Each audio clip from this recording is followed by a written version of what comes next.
Hi everyone, my name is Tony Hua and I'll be unmasking the secret to prospecting and how not to waste time in this process. I'll be exposing why you should never convince your prospects and show you step by step on how to properly sort through your prospects and get them to commit to contacting you after they listen to your presentation. So that leads us to the first point, which is stop wasting time with non-interested prospects. We should only be spending about 5 minutes with the people who are interested and less than 1 minute with those who are not. A lot of times we get caught up in trying to convince everyone we talk to when we really need to stop because, well, if you can't say the right things to the wrong prospects, right? Now, I know we might not think we're trying to convince somebody, but or try to convince everyone. But you see, we need to understand the concept of supply and demand. When you're trying to create the demand, which is convincing, well, you're convincing, okay?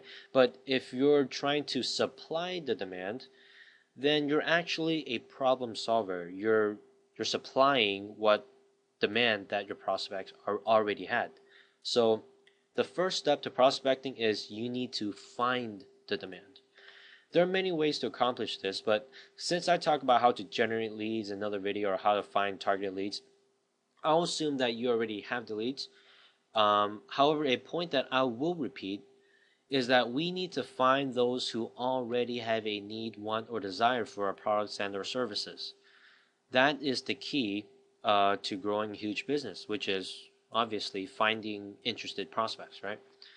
Now, the second step is that out of those who are possible prospects, which are your leads, then you need to weed out those who are not your target audience or those who are not interested.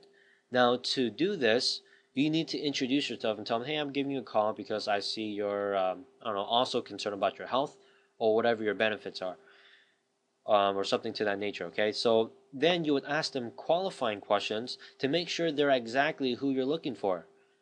Now, here's the kicker, okay? Now, to determine what qualifying questions you should ask, you find them in closing. So, if you're just starting out, there will be no qualifying questions. This is a very important point, which you're probably not told or probably not taught by your uplines or your leaders, okay? The truth is, you might think you know who you're looking for, you might think you know what questions you should ask, but in reality, you don't. Because if you did, you wouldn't be watching this right now. Okay? If you see a trend of people who don't close, then find out why they didn't close and weed them out in prospecting so you don't waste your time in closing. Okay? Then and only then can you add qualifying questions. So let's say you have like a handful of people who tell you the same reason why they're not closing.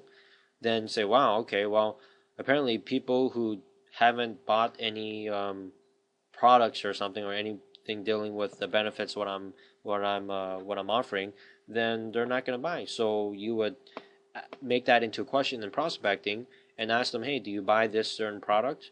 And then if they say no, then okay, well, hey, buy, because they're not your prospects. But you find them in closing. Very important point. Now the next step is to ask them the interest question. This is after the qualifying question. You want to either scare them to death or promise them something unbelievable. Now, make sure it is absolutely possible, okay? And you have no doubt in your mind that it is possible. You don't want to bend the truth by saying false statements and getting yourself in trouble. That's the last thing you want to do. Then you give them your contact information, since that's the most important part, and that's how they're going to contact you. And then let them know what they'll be exposed to. Most likely it's your presentation call or your webinar. Then let them know who they will be listening to and what they've accomplished. Now you will schedule the time with them on the same day to go to that presentation.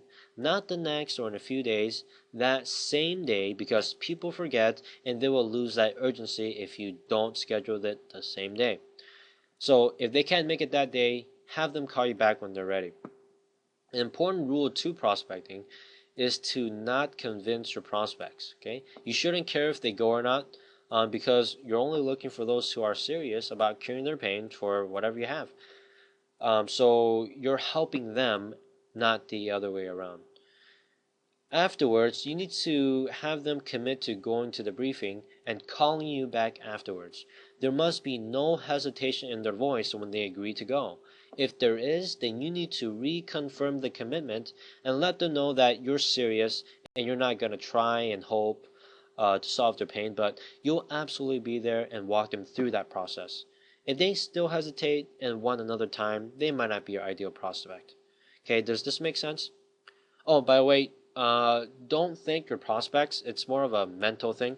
You're not trying to be rude or anything, but they should be thanking you. Well, if they when they do thank you, then you know that you're doing your job right. Okay, because you don't need the product or service. You already have it. They need what you have, so they gotta work for it, not you. Now, prospecting is just one part of this marketing process. And if you still need other pieces to this puzzle, then here's what I need you to do. Visit my website by clicking on the link right under my picture to the right of this video, so wherever that the red arrow is pointing to. Submit your information on the site, and then check your email for the free Hidden Truth report. Just to let you know, I hate spam, okay? As much as you do, and I won't be selling or sharing information with anyone. It's going to be the only way for me to get business building information to you so that I can help you grow your business. And that's basically it. So, well, I hope you got some valuable tips, and remember, Tony Robbins says the path to success is to take massive focused action. So go and start implementing what you've learned and see your business grow like never before.